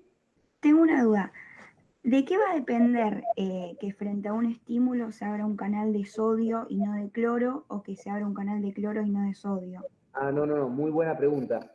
Eso no depende del estímulo en particular, de cuán grande sea o no el estímulo, sino que depende de la neurona en particular, de qué tipo de neurona es. O sea que esta neurona no va a alargar acetil, bueno, sí, lo hace, pero en general siempre hay un neurotransmisor que es el más importante. Entonces, ponete, esta neurona, su neurotransmisor más importante es acetilcolina, y punto. ¿Me entendés? Esta. Capaz que esta, que es una interneurona inhibitoria, usa GABA, y esta es otro tipo que usa glicina. Después, si hubo muchísimos potenciales de acción en el tiempo, capaz que se larga mucha acetilcolina y se abren muchos canales. Si hubo pocos potenciales, capaz que se larga poca acetilcolina y se abren pocos canales, y los tamaños son diferentes. Pero siempre va a ser con acetilcolina en esta neurona, y esta otra siempre va a trabajar con GABA. ¿Se entiende? Y más que nada, eso genera el tipo de canal que se abre. Acá estoy apuntando a tu pregunta. Sí, Vos sí. dijiste, ¿qué canales se abren? Bueno, el GABA siempre abre canales de cloro, la acetilcolina siempre abre canales de sodio. Claro, va a depender de la neurona entonces, el Claro, no neurotransmisor es, que va a emitir. no es que la acetilcolina un día se le ocurre y abre de cloro y otro día abre de potasio y otro día abre de sodio. La acetilcolina siempre abre canales de sodio. Está hecho para eso. Genial. Los Gracias. receptores de acetilcolina se encuentran acoplados a canales de sodio que se pueden abrir o cerrar. Bien, entonces yo decía acá, la tendencia de la neurona 1, vamos a ponerle a esta 2 y a esta 3. La 1 usa acetilcolina, que va a impactar en canales de sodio. La 2 y la 3 usan canales glicina y GABA, que van a impactar en canales de cloro. Entonces, la verdad es que por la neurona 1, esto debe, vamos a poner, acá está el umbral, que es menos 45 para disparar un potencial de acción. Capaz que la neurona 1 hace que esto debería llegar hasta acá. Pero capaz que la neurona 2 tira esto un poquito para abajo. Y capaz que junto con la neurona 3 tiran un poquito más para abajo. Entonces acá se produjo una sumación del potencial local de la 1, la 2 y la 3 que termina dando una cosa así, acá. Entonces no llegó al umbral. Entonces, por más que esta estuvo estimulada porque la están tocando, esta otra no se dio por aludida, no hubo potencial de acción y al cerebro no llegó. ¿Por qué? Porque estas dos están funcionando. Ahora, capaz que si la 2 deja de funcionar, la 3, por ejemplo, esta era la 1, esta era la 2 y esta era la 3. Si la 3 deja de funcionar, por un rato, deja de emitir potencial de acción, el promedio me queda acá y superó al umbral, y entonces ahí sí se producen potenciales de acción en esta neurona que van a ir a continuar el canal de información.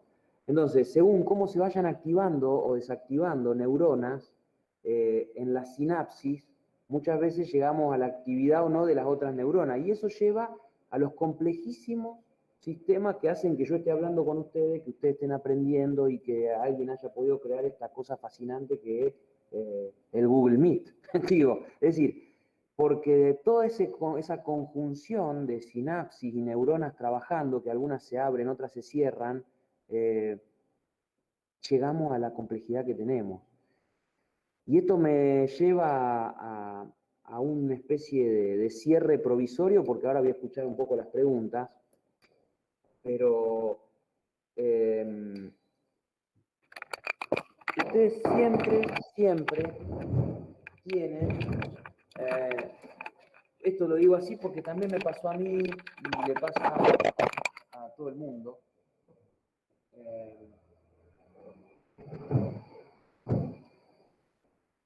siempre tienen un estigma o un prejuicio de que el sistema nervioso es difícil. Y la verdad que sí, es verdad, es un poco difícil. Pero también hay que entender que es fascinante, o sea, hay que hacerse la idea, traten de hacérsela, de que esto es fascinante. De hecho, la verdad que pasamos casi 2 horas y ha quedado mucho más de la mitad de la gente online. O sea, yo creo que genera interés. Y hay cosas que son fascinantes. sea, porque la verdad es que del hecho de estudiar aisladamente ustedes en esta primera etapa algunos fenómenos neurológicos, a llegar a pensar lo que puede ser el control de la postura y el movimiento, como van a ver el año que viene en segundo año, es fascinante, es fascinante. Y el control de la postura y el movimiento que van a ver el año que viene en segundo, es una partecita. Imagínense lo que debe ser, lo que deben estar haciendo ahora nuestras neuronas, con todos los potenciales de acción que van y vienen, que una se inhibe, que la otra se activa. La verdad que es fascinante. Yo lo que estaría haciendo en este preciso instante es escuchando alguna duda que haya quedado o algo que me quieran decir y vemos a ver cómo terminamos. ¿Mm? Ha sido una gran clase, digo, han estado muy, muy tranquilos, nos hemos podido... A mí me gustan las clases donde hay gente que me pregunta, porque a veces no siento como que me están escuchando y la verdad que han preguntado un montón de cosas, me pone re contento. Profe, vos habló ahí de una situación que me llamó la atención. Hay neuronas que secretan glicina, otras que secretan GABA, otras que secretan acetilcolina, y ellos trabajan como si fuera una competencia. ¿Sería eso? Sí, tal cual. Los canales de información están preformateados, las dendritas hacen conexión desde que vamos siendo pequeños, en la medida en que vamos evolucionando, van haciendo conexiones muy diferentes. No todos tenemos las mismas conexiones entre nuestras neuronas, o sea que no somos un robot que se produce en serie, sino que acá el fenómeno más importante de plasticidad tiene que ver con las conexiones neuronales que van haciendo entre distintas neuronas las dendritas, pero eso permite, como vos decís, una interacción entre distintos tipos de neuronas. Y por supuesto, la mayor parte de nuestras cuestiones tienen ciertos rasgos comunes. Por ejemplo, no sé, la glicina y el GABA están muy, muy relacionados a zonas del cerebro, por ejemplo, que tienen que ver con determinadas cuestiones de dolor o de algunas sensaciones, mientras que, por ejemplo, un neurotransmisor que es la serotonina, tiene mucha relación con zonas del cerebro que tienen que ver con los estados de percepción de sentimientos de angustia o de tristeza. Es decir, hay diferentes neurotransmisores también para diferentes tipos de actividades cerebrales, pero es extremadamente complejo y es fascinante, desde ya es un área que solamente se puede abarcar si se dedican a la neurología completa después. Pero por lo menos los conceptos que yo mencionaba, a pesar de que yo intenté seguir un hilo para darlo en forma un poquito más amena, pero lo que creo es que ahí tienen que centrar el estudio. O sea, vieron que al momento uno de ir a un examen, uno se hace un autodiagnóstico, ¿no? ¿Cómo estoy? ¿Estoy bien o estoy mal? Bueno, si más o menos todos esos conceptos que fuimos virtiendo en la clase son conceptos que además los vieron del libro, los estudiaron un poquito más, y pueden llegar a dar cuenta de esto ustedes solos, yo creo que con eso están armados como para la mayor parte de las preguntas que les pueden hacer en un examen, dentro de lo que es potenciales de membrana. Después habría que pasar a sinapsis en particular, a reflejo, alguna cuestión de receptores, sensibilidad somática en particular. Pero me parece que por acá se tocaron bastantes temas. Profe, Profe, Sí, en el caso de un nervio sensitivo, ¿se puede producir un estímulo intermedio entre el receptor y el soma neuronal que genere un potencial de acción? sí, porque hay algo que ustedes van a entender después cuando vean sensibilidad somática, bueno, lo que está estudiando ahora, que es lo que se llama el estímulo adecuado. Vos podés estimular una neurona prácticamente en cualquier lugar para que se abran canales. Lo que pasa es que cada neurona tiene una especificidad para determinado tipo de señal o de estímulo, O sea que, por ejemplo, la neurona esa que hablábamos hoy, un pequeño ejemplo que vos preguntás, la neurona que hablábamos hoy sensitiva de tacto, con muy poquita energía mecánica, vos podés hacer que dispare potenciales de acción. ¿Por qué? Porque dispara primero un buen potencial local, ¿sí? Ahora, si vos, por ejemplo, esa neurona la sometés al frío, esa neurona no es una neurona del frío, pero va a responder como si lo fuera si vos la cantidad de frío que le pones es intensa. Entonces, frente a un estímulo muy grande de frío, esa neurona igual va a responder. ¿Mm? Y no necesariamente esos canales de frío están en la neurona, en la dendrita, pueden estar en el soma, como vos decís. Pero hay cambios en la permeabilidad de los iones cuando los estímulos son muy fuertes, a pesar de que esa neurona no esté preparada para eso. Por eso, por ejemplo, un ejemplo clásico de todo esto que vos mencionás es que si vos te apretás fuerte los ojos, terminás viendo luz. No dices, pucha, o sea, cerrás los ojos, los apretás con toda y en algún momento se ilumina. Y vos decís, ¿cómo se activaron los conos y los bastones? Si yo no tengo los ojos cerrados. Se activaron por energía que tiene que ver con presión. Ahora, vos no podés hacer eso apenas tocando los ojos, tenés que apretártelo un montón. Entonces, el estímulo adecuado del cono es la luz, porque a pequeños estímulos se producen grandes potenciales locales.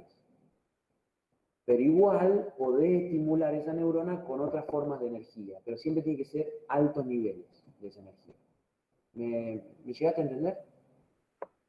Sí, gracias, profe. Entonces se podría decir que eso es lo que pasa en la unidad 8, al golpearse el codo.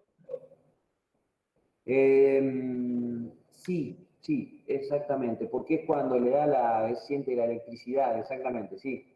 Sí. Sí, Muchas porque ahí gracias. se aprieta el nervio, es sometido a una gran presión y descarga un potencial local y después un potencial de acción sin haber pasado toda la información por el receptor original que puede estar en otro lado.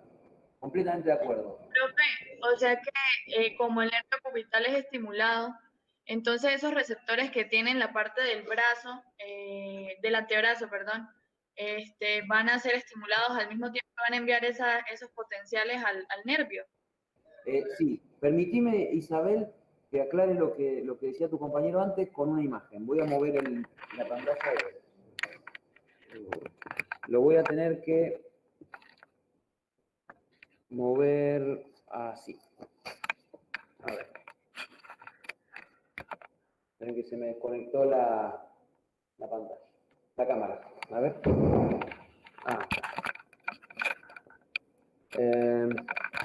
Guárdenme un segundito.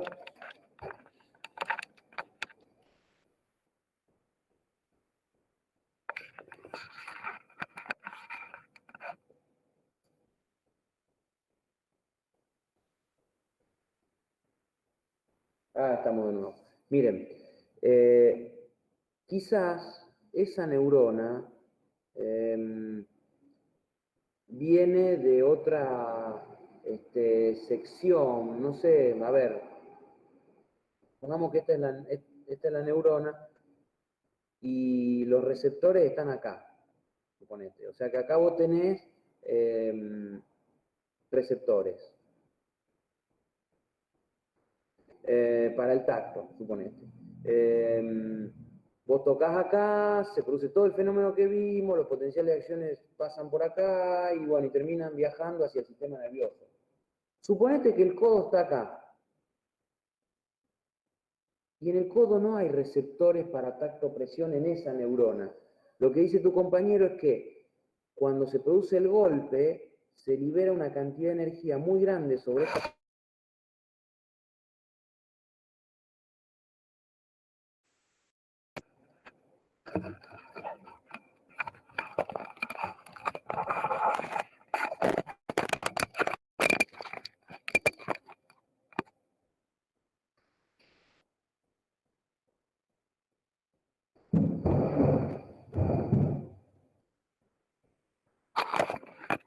La voy a tratar de tener con la mano así hacerlo más rápido.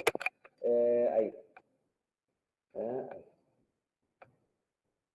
la liberación de energía en la zona del codo es tan grande, ahí no hay receptores, los receptores están acá, y la información tiene que llegar acá, pero la energía liberada en forma de presión por el golpe es tan grande que aunque no haya receptores, se logra abrir algunos canales de modo que el sodio empiece a entrar a borbotones, se produzca el potencial de acción y la información viaje hasta el cerebro igual. Es decir, que vos no necesitaste de activar receptores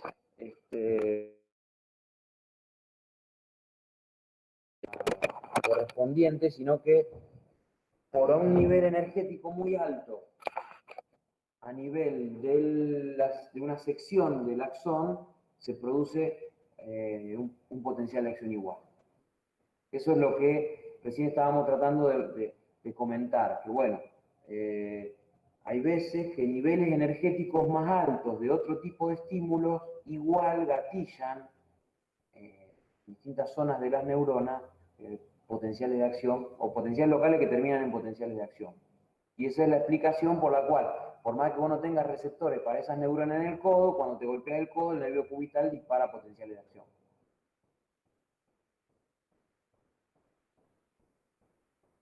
Profe, ahí respondió mi pregunta también.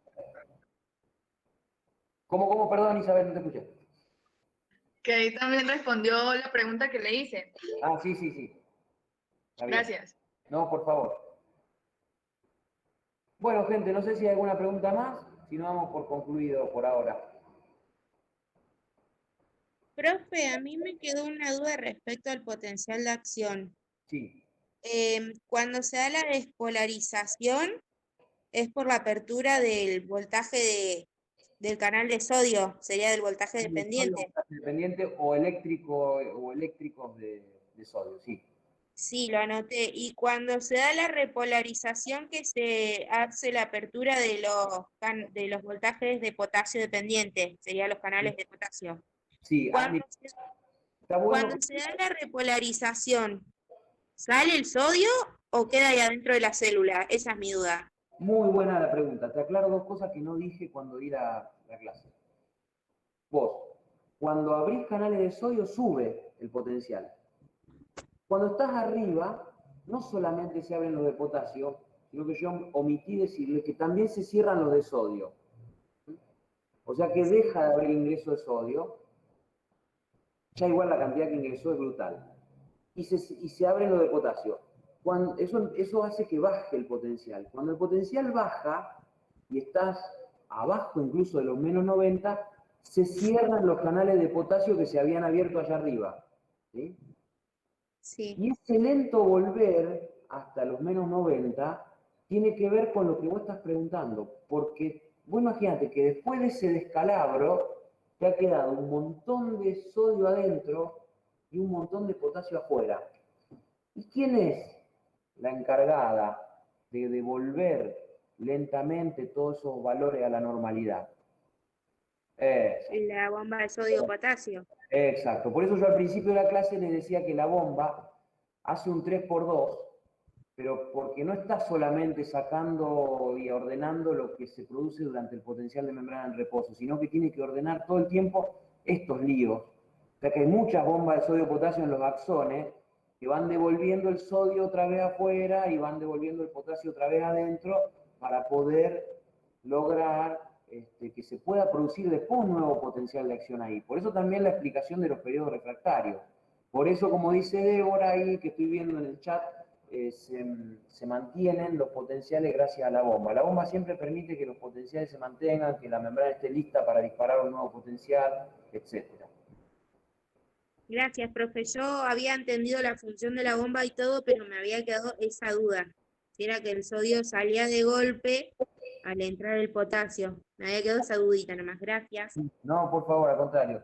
Para los que tengan dudas también digo, son temas muy difíciles y son de mucha investigación y son muy microscópicos. Entonces, a diferencia de las hormonas, que uno las puede estudiar mejor, todos estos cambios también muchas veces tienen que ver con teorías que se van diseñando para explicar ciertos fenómenos. Por eso a veces cuesta imaginarse todas estas cosas. Digo, para tranquilidad de todos, ¿no?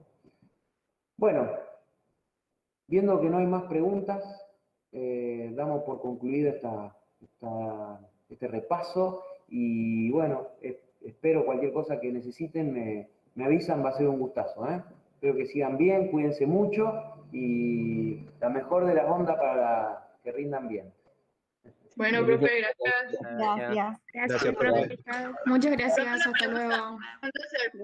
¿Se le puede contactar? ¿Tiene alguna vía correo o algo así?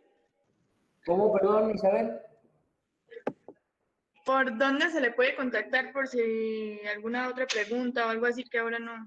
Sí, te paso, te escribo acá mi correo, que yo lo veo muchas veces en el día y además puedo usarlo en la compu, porque el celular es muy viejo y no me anda bien para escribir. Entonces, con el correo es más fácil, vos me mandás y yo les hago alguna contestación que sea adecuada, no hay ningún problema. ¿Mm? Listo, profe, muchísimas gracias. No, por favor, al contrario. Mucha Listo, suerte. profe. Chao, chao.